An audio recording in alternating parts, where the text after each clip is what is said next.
নিজ পকেটের টাকা নয়, ইউক্রেনকে সাহায্য করতে এবার রাশিয়ার জব্দ করা সম্পদ ব্যবহার করছে ইউরোপে বিভিন্ন সময় জব্দ করা রাশিয়ার সম্পদ ব্যবহার করা হচ্ছে রাশিয়ারই বিরুদ্ধে। এসব জব্দকৃত সম্পদ থেকে ইউক্রেনকে বিরাট অঙ্কের ঋণ সহায়তা দিতে যাচ্ছে ইউরোপীয় ইউনিয়ন।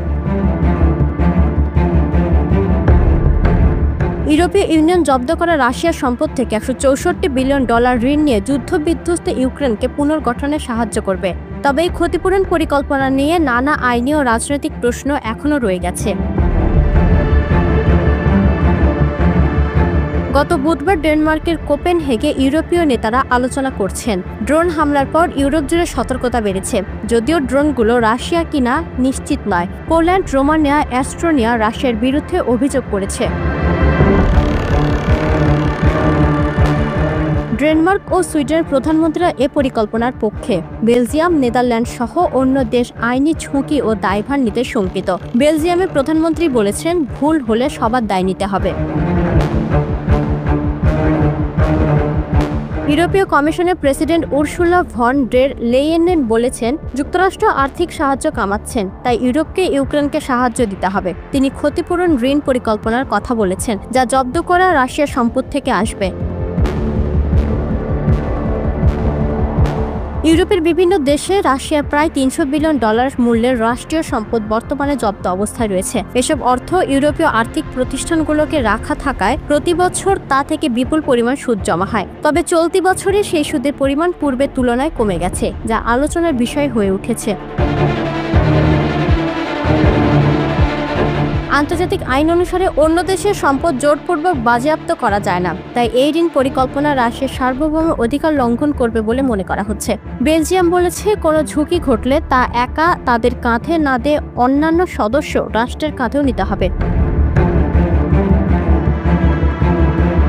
কিছু দেশ বলছে এই পরিকল্পনা আইনি জটিলতা রয়েছে, তাই তারা উদ্বিগ্ন। লুক্সেমবার্গের প্রধানমন্ত্রী প্রশ্ন তুলেছেন, এই ঋণ যদি রাশিয়ার কাছ থেকে ক্ষতিপূরণ হিসেবে ফেরত না পাওয়া যায় তাহলে সেটি কে শোধ করবে? বিশেষজ্ঞদের মতে, যুক্তরাষ্ট্র যদি সাহায্য কমিয়ে দেয় তাহলে ইউক্রেনকে সহায়তা করার বড় দায়িত্ব পড়বে ইউরোপের উপর। প্রয়োজনীয় অর্থ না পেলে ইউক্রেন যুদ্ধ হারতে পারে, আর সেটা ইউরোপের জন্য হবে আরও বেশি ঝুঁকিপূর্ণ। ক্রেমলিন ইউরোপীয় ইউনিয়নের এই পরিকল্পনাকে সরাসরি চুরি বলে আখ্যা দিয়েছে। রাশিয়ার মুখপাত্র হুঁশিয়ারি দিয়ে বলেছেন, যারা তাদের সম্পদ বাজেয়াপ্ত করবে তাদের বিরুদ্ধে কঠোর ব্যবস্থা নেওয়া হবে।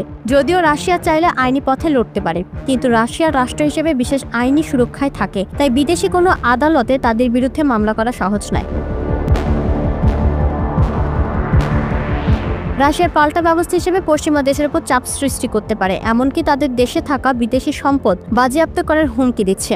মস্কো বলছে, তাদের কাছে প্রায় $288 বিলিয়ন বেশি সম্পদ রয়েছে, কিন্তু এই সম্পদের বড় অংশ বিভিন্ন দেশের বেসরকারি মালিকানায়, তাই সরাসরি দখল নেওয়া সহজ হবে না। এই পরিকল্পনা বাস্তবায়িত হলে ইউরোপ ও রাশিয়ার মধ্যে উত্তেজনা আরও বাড়তে পারে। এটি কেবল অর্থনৈতিক নয়, রাজনৈতিক ও কূটনৈতিক সম্পর্ককেও বড় প্রভাব ফেলবে।